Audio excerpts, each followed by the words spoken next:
There is a lot of markup in the clothing industry. Offer my services, enrich my community, share parkour, and not go bankrupt. The best representation of the values. Supporting the parkour community and the environment. How many of these are just ending up in landfill? And we've had 100% success rate with being able to find a better deal.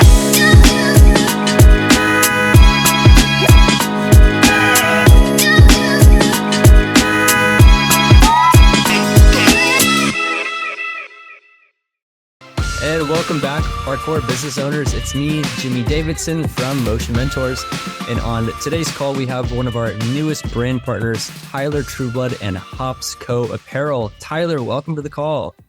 Hey, glad to be here. Excited to be partnering up and helping out.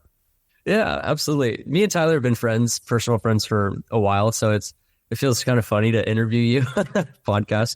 I agree. It's funny, like the interview end. Last time I did this was probably like starting working at Finn like years ago. Yeah, absolutely. And you have been in our parkour community here in Southern California and at Freedom in Motion, my parkour gym, for quite a while. Will you actually tell us about like who you are? How did you get into the parkour community? And we'll kind of discover along the way, like where did you find Hops Co? Yeah. So I started training back in 2014. Conveniently the same year that Sim started, but I was on my own for a while. But I started with some friends and really fell in love with the sport. And over time, I began training more and more. And then I started putting out videos and such and traveling around, going to a lot of competitions. And then at some point, I was always big on I wanted to support parkour businesses. So I was into the parkour clothing because that felt like a way that I could buy into parkour, and a lot of the stuff I thought looked pretty cool. But I myself wanted things that really reflected parkour and the values. And at the time, there was a lot of products that were, at least to me, just kind of a brand or a design, but not really parkour-oriented design on a lot of the products. And I wanted to create stuff that was very dedicated towards having a unique parkour presence. And now we make a lot of products that are targeted directly towards, we make shirts that are story-based products with athletes that we work with. And then now also providing our own services for the parkour community through printing, print shop. Absolutely. So we'll get into this in a second, but Hops Co has been recently offering clothing manufacturing services to parkour gyms, to parkour jams, and basically offering like a much better quality product and design services and all that at a kind of shockingly affordable price in some situations. But before we get there, backing it up a little bit, I remember back in the day, like 2014, 15, 16, you and a couple of the other young gun teenagers at the gym would kind of like poo-poo some clothing, some parkour clothes, because it would be just like a big like parkour like across it, and it was just like a billboard for that parkour existed. But I remember hearing from you specifically that you guys wanted to like deepen and enrich that the clothing culture. So you're saying you want to design stories and the real actual culture and ethos into a brand without just like saying like parkour, like big giant block letters across it. Tell us a little bit about some of those initial designs that have been popular and like your signature tee clothing lines. Like, give us an idea on how Hops Co has actually been capturing the culture and the story of parkour. Yeah, absolutely. This is like my favorite thing to talk about. So around the same time I started parkour, I actually started photography. And at first, my designs were sourced directly from photography that I'd taken from parkour photography. There was a long point in my life, I still like doing this, where I would go out with friends and we'd go do night photography out and about doing parkour. And so I had these photos stacked up and I decided to draw and incorporate, like work with the photo and create a drawing out of the photo. So at first, all of the designs were directly sourced from parkour. So if you saw somebody doing something on the shirt, that was a real thing. It was not faked. and it was taken from a photo that I directly took. And then over time, I started allowing or incorporating photos from other people that they would submit. And then now still everything that you see where if it is a parkour motion, that is 100% somebody went and did that. It is a real parkour experience in the shirt. And then how we've changed things over time is all the designs at first were very focused on highlighting the movement. And we still like to do that, but we've been moving a lot more towards trying to represent the values of parkour and the lessons we learn. The more I thought about it, the more I realized a lot of the value that people carry in parkour and learn from it is not just about the movements that we learn, but it's more so about how it impacts our lives and what we can get from it as people. So the designs have become more and more centered around the values and the culture that we want to continue to see happen and such. And so on one side of that, we want to see more of a way where athletes themselves can find a form of support in parkour outside of, just our supportive community. I'm talking like money wise. So one thing we offer and do is we create signature shirts with athletes. And these are ones where I, the designer, sit down with them and I get to learn a bit of their story, a lot like kind of what we're doing now, where I figure out who they are as a person, how they got here, what were some of the values they really were impacted by in parkour. And then I work with them back and forth to create a design that represents them and their story. And we release that together where they receive a bit of the profit from that. And then everything that's made by Hops is produced in-house. So we take care of the design, the shipment, the actual producing of the garment. And then because their contribution, we like to make sure that they get a portion of that back as well. And then now we also are doing themed collections directly around some of the values in parkour. So funny enough, today, actually, conveniently, the day that we're filming this, we've just released our new community themed collection. So I'm wearing something from it.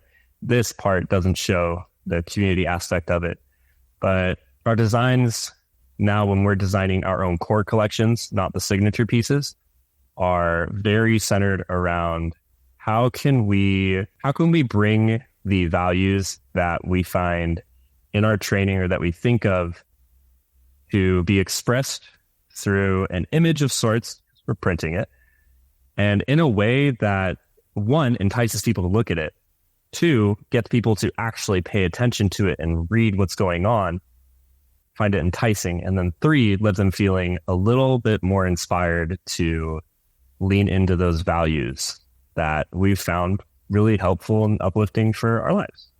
So that is exactly how we try to incorporate more of the culture into our business. So what do you think you've learned as a designer, as a brand creator?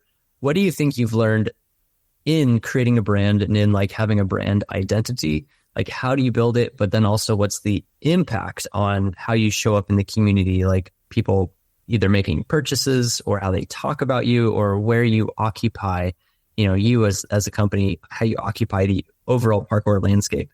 Tell us a little bit about what you've learned in actually creating your brand and identity. Yeah, what I've learned is there are a lot of different ways that people have tried and will try to grow their businesses and such, and just to make a stage in parkour. And to my perspective, I've always wanted to create it in that the way that our brand has grown is because we are the best representation of the values and what parkour has to offer. And on top of that, we want to always be the business that is really supporting parkour, really helping the community get more together, help bring together more projects so that we can, just see the community thrive more. Like, we're always donating to competitions for one. In the last 6 months, because there were a few high-end events, we donated over $3,000 worth of awards. And some of that was just our own products, but a significant portion of that, I think around 1,500 or so at least, was actual cash donated. So direct money into those. And then we are working on providing more community tools, as we call them, which are ways that we directly can help make sure that, one, the people in parkour are all being supported together. And two, that people who are searching for, like, we have a spot map, so places to train, they can find those.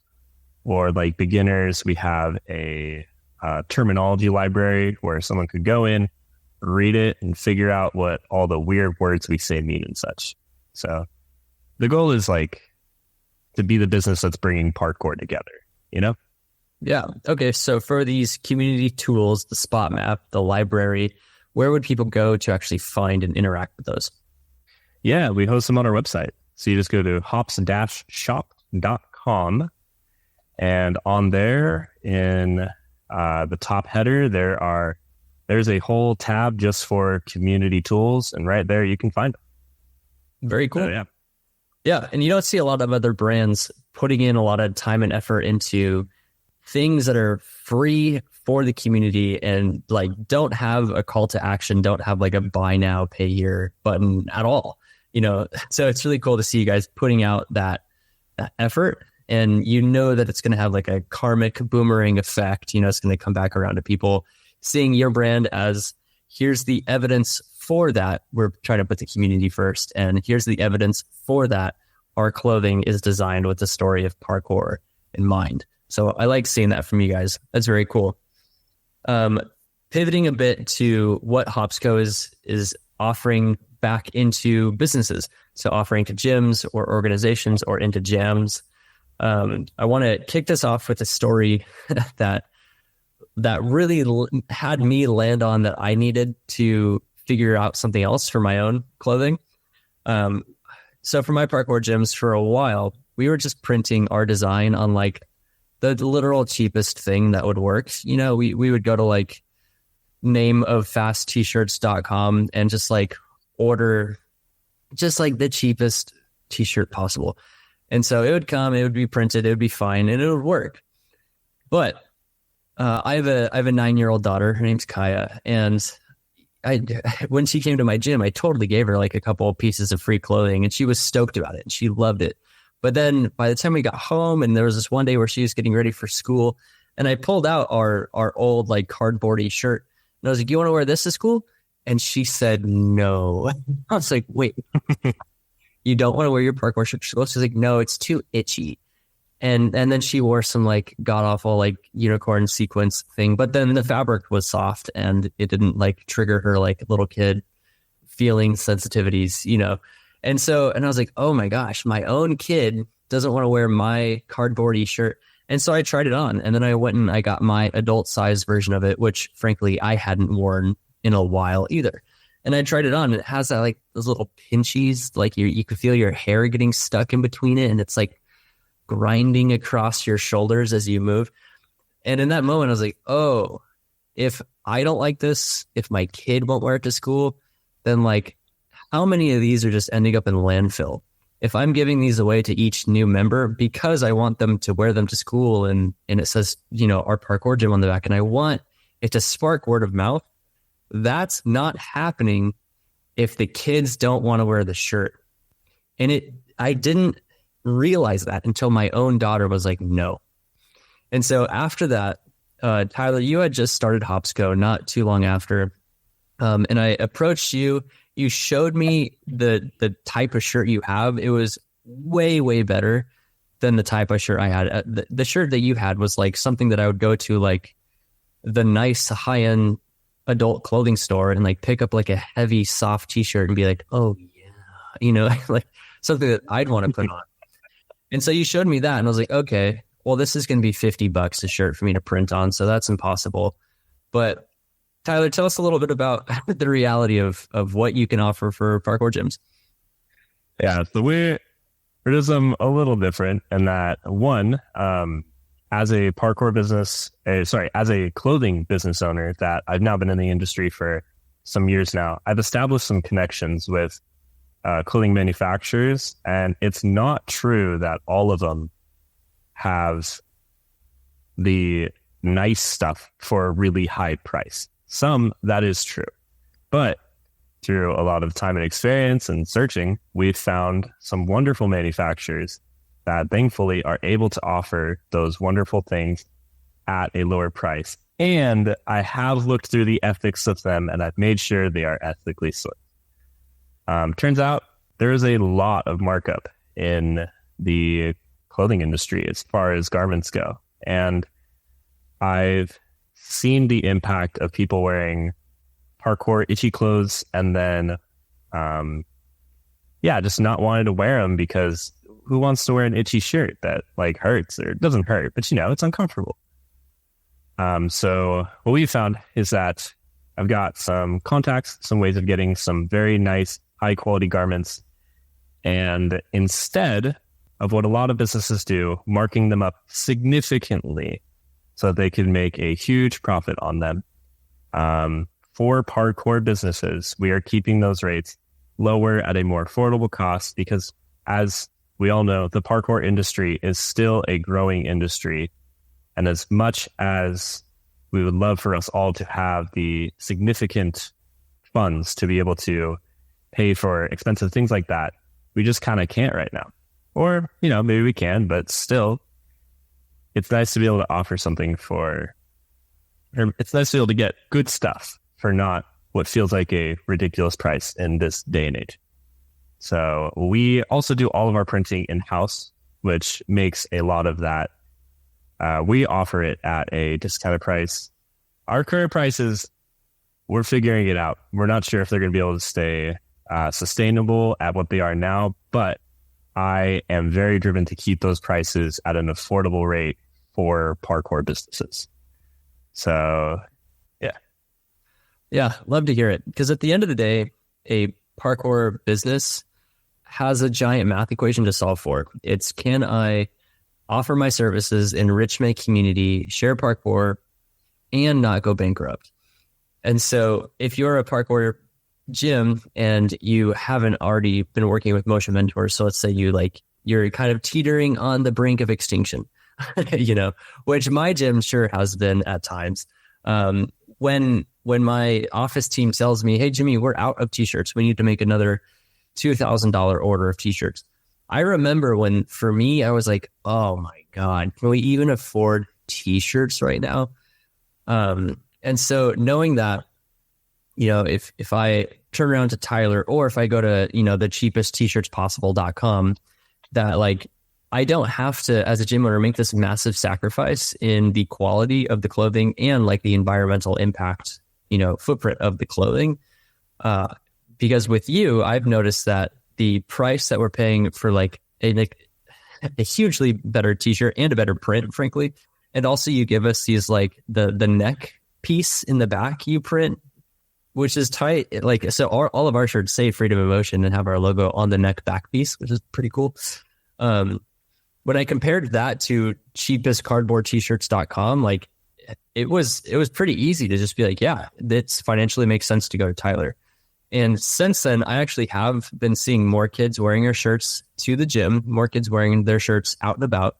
And we've seen our t-shirt sales go up as well because kids want the extra color. The kids, if they lose it, they actually care that they lost it and they want to get another one. And I didn't realize that we didn't have that before until we got these actually good quality clothings in the gym. So that's very cool. Tyler, what are all the things that you can print for gyms? And if they want to reach out and get a quote or get a design, how do they contact you? Yeah, so at this point in time, we are printing shirts and hats. Those are two things that we can offer. You could also get sweats and such. We actually are working on a basis right now that's a lot of tailored towards exactly what someone could be wanting or needing. So how it looks like working with us is you can go to Motion Mentors to find us through our contact there, or you could email us at shop@hopstaffshop.com.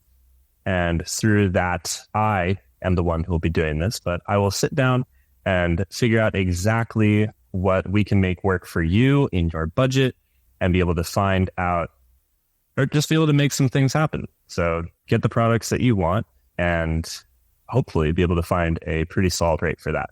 And we've had a 100% success rate with being able to find a better deal than others have been able to get from, quote, fasttees.com.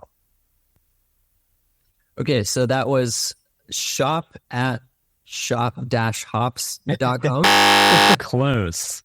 Shop, SHOP, at hops-shop.com.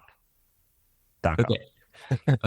So Kyle Mendoza, our video editor, brand partner, I'm talking to you right now. Please put that clearly in text so that the reader, the listener just can see that. Kyle, bless your soul. Thank you. No problem. All right. And or you can go to motionmentors.org and click on our brand partners tab, and you'll see the Hopsco tab right there. You can read about Tyler, what he's up to, and then you can see his email and contact there as well. Cool. I did want to ask about two people you're already working with, two brands you're already working with, being the United States Parkour Association, and you recently supplied clothing for a jam in the Midwest. So tell us briefly what you did for those two organizations. Yeah, so these have been some really fun ones. One thing we're adding to the website very soon is that we're adding a new community tool that is being able to provide support for parkour gyms. So same we do for parkour gyms, we want to be able to do that for parkour jams because we've caught on that a lot of parkour jams are creating some apparel for them, which is great. And I think a lot of them are probably paying more than what they're getting their dollars worth for. So we're adding in a way for parkour jams to be able to get that. We just recently held Cincy Jam run by Seth Rugy for that. And we were able to get them some really nice shirts for this jam coming up. So if you're at Cincy Jam, I will actually be there. And then on top of that, you can know those are an example of the shirts that we make. So that's for jams and such. And then I'm super stoked to be helping USPK out. They're an interesting case because to me it shows we really, I don't know, they want to keep their sales price very low. So it's very accessible for everyone to be able to get a USPK shirt after a competition so that you can remember it. And, you know, historically, it is harder to make things for cheaper and still good quality. But I was able to work out with them and we were able to get them a shirt that's at a plenty workable rate for them. So it sounds good. They get to keep their costs low on the actual sales of the shirts. And yeah, we were able to make it work out. So they have a good rate for it. So it's super cool. And it's USPK. So that's super cool. You'll see stuff that we made all over the country. For those of you who don't know, USPK is the United States Parkour Association, the official governing body of parkour. And so that's cool because if we, as you know, the parkour community, if we want to have a governing body of parkour, which, by the way, provides us like a connection to future government grants or giving us like a legal footing to advocate for like group insurance or just prevent some fraudulent evil company like gymnastics from coming in and stealing parkour. You know, we need our governing body USPK to be viable and to be successful. And then also we just want that organization to be providing services to us, the parkour community, like organizing those competition leagues or helping with events or, you know, doing insurance and stuff. And so when a company like Tyler is able to hook them up on the back end with quality clothing that we actually all want to wear, and then USPK is able to sell that shirt at a totally normal price that you would show up, ask, hey, how much is that shirt? And they would tell you, and you'd say, nice, that's exactly what I expected. And then you pay it. And then you're like, oh, wow, that's a nice shirt. But then USPK is actually able to make some money on that. And then that money goes to funding our literal culture or actual being, you know? And so it's cool for me to see someone like you, Tyler, and someone in a company like Hopsco actively participating in that like circular economy. And it really does go all the way up to the top at USBK, comes all the way back down to the bottom, the individual athletes standing feet on concrete at the competition, and then comes back around. So it's just so cool for me to see the parkour industry alive, thriving, and growing in that way. So thanks for being a part of that. Glad to be. Cool. All right. So now we'll get to my question I was about to ask. Is there anything else that you want parkour business owners, parkour gym owners to know, or how to contact you? Yeah. Well, on two things. You can contact us again via the website. There is a contact us on there, and that way you can get a hold of us. You don't have to remember that email. It was a little hard. Or again, you can find us through Motion Mentors since we're a partner. And then, I have a thing that I think is interesting for people who care about the environment. So if you don't, maybe tune out or whatever, but listen in. This is pretty cool. So I realized we have a unique opportunity in the way that we do our manufacturing, in that it does use plastic, unfortunately, but the plastic is a clear plastic, and it is PET, which is the easiest plastic to recycle. And we found a way that we can, at our own facilities, be able to recycle this material so that we can use it and repurpose it for other things. We can't do this yet, so I'm saying this as by supporting us, you actually can help us help the planet, because the way that we figured out, it does cost us some money up front, and it will be a bit of a trial to figure out. But it's something at least I am like very dedicated to and excited about the opportunity to get to help the environment. And by supporting us, you are helping make this whole thing possible, of making it so that our clothing can be friendly towards the environment. At least to me, I've always thought that is something that the parkour community, at least a good amount of us, care about. So that is something that I'm stoked about. Leave no trace. That's been exactly us the whole time. Yeah. Help us leave no trace, man. Yeah, help us leave no trace. Support Tyler. I personally really resonate with that. Environmental activism is a huge pillar of what I'm up to. It's a piece of all of my parkour companies that we are moving to or are already at carbon neutral. So I'm glad to hear you say that because I'm not going to support personally a company who has a blatant disregard for, profit over the environment or profit over people. That's a line in the sand for me. So knowing that you're on the correct side of that line, in my opinion, helps a lot. So thanks for saying that. I've unfortunately learned that in the clothing community, the clothing industry, there is a large amount of that, which is really a bummer to me. And unfortunately, I will say, I've learned a lot of the companies that are the big box, buy from us, get your shirts, online companies kind of do that. They are a little bit of that factor. And if you're getting from us, the clothes will be good quality and they do last.